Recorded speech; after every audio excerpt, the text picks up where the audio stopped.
Wah, perihal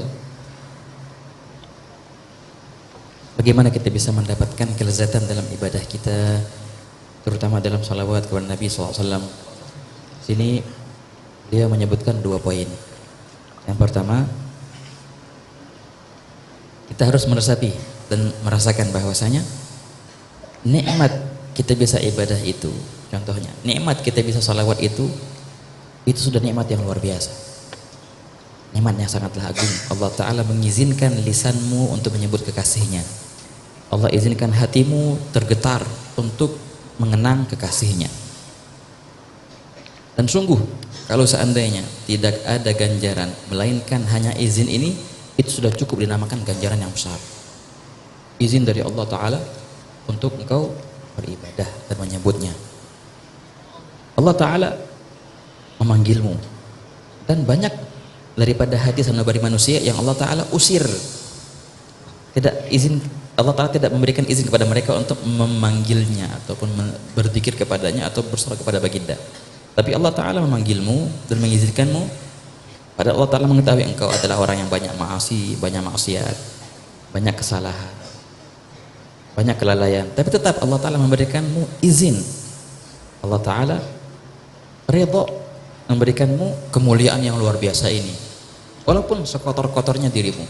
Jadi ini sudah nikmat yang luar biasa, terlepas daripada lezat-lezat itu. Wah, resapilah perihal itu. Yang kedua,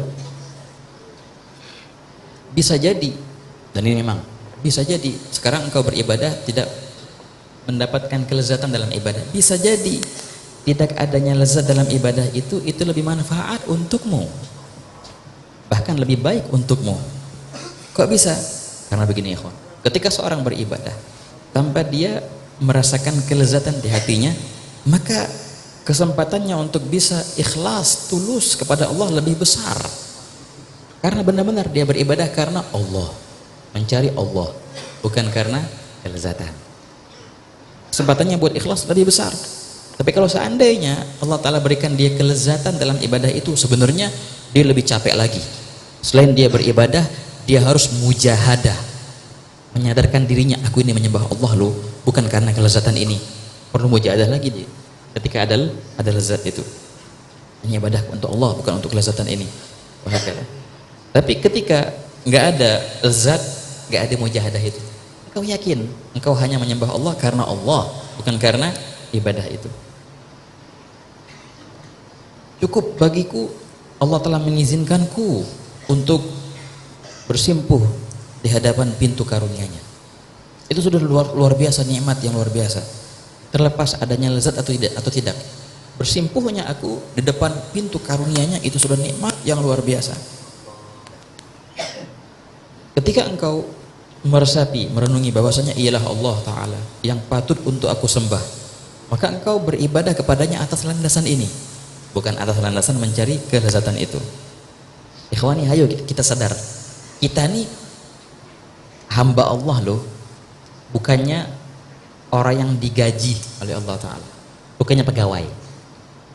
Sifat kita adalah hamba, bukan pegawai. Kalau pegawai, ya kita bisa untuk nagih-nagihan, tagih-tagihan sama Allah, aku berikan kau ibadah, tapi kau berikan aku kelezatan ya. Menagih kelezatan itu seakan engkau merasa dirimu sebagai pegawai, padahal enggak. Engkau bukanlah pegawai, engkau adalah hamba. Yang namanya hamba itu apa? Patut terhadap tuannya, walaupun enggak digaji, karena engkau ini adalah hamba. Tapi kalau engkau pegawai, aku enggak kerja kecuali ada bulanan, itu pegawai. Maka sadarilah siapa dirimu sebenarnya, hamba Allah atau pegawainya Allah. Nah, perihal ini jikalau engkau renungi, sebenarnya inilah yang akan menarik kelezatan itu, sehingga engkau merasakan kelezatan itu, ya kawan. Ketika engkau sadar engkau ini hamba siapa. Beliau berkata, dulu kaum arifin itu, ya kawan, sebagian daripada mereka takut kalau sudah merasakan kelezatan ibadah. Di antaranya disebutkan oleh Al-Habib Abdurrahman bin Abdillah As-Saggaf dalam kitabnya Idamul Ghut, ketika menyebutkan biografi ayahnya, Habib Abdillah As-Saggaf.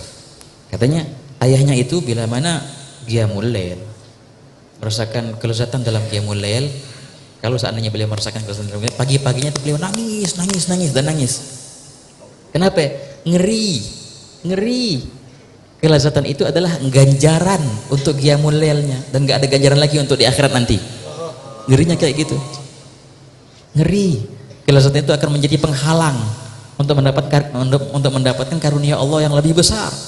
Ngeri cuma itu pahalanya Qiyamul Lail, dapat kelezatan. Padahal enggak, aku berharap pahala yang lebih besar nanti di hari kiamat.